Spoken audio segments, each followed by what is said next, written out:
There are deserts all over the world. They can be found in Africa, China, South America, and North America. In some places, deserts are growing. This is a serious problem because deserts destroy farmland and ruin land where animals live. When people cannot grow food or find animals to eat, they have to leave their homes.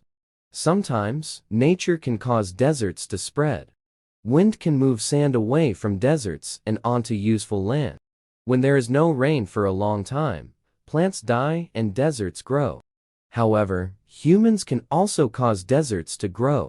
This is called desertification, and it happens in many ways. One way is when people cause too much air pollution, which can make an area hotter. Hotter weather can reduce the amount of rain as well. Too many people in one area can also damage the land. In addition, having many animals can harm the land. When large animals, like cows, walk on soil too much, they turn it into dust. The wind easily blows this dust away. Trees help hold water in the ground. When people cut down too many trees, less water stays in the ground, and the soil is ruined. All of these things can speed up desertification. To stop deserts from growing, people must think of ways to treat the land better.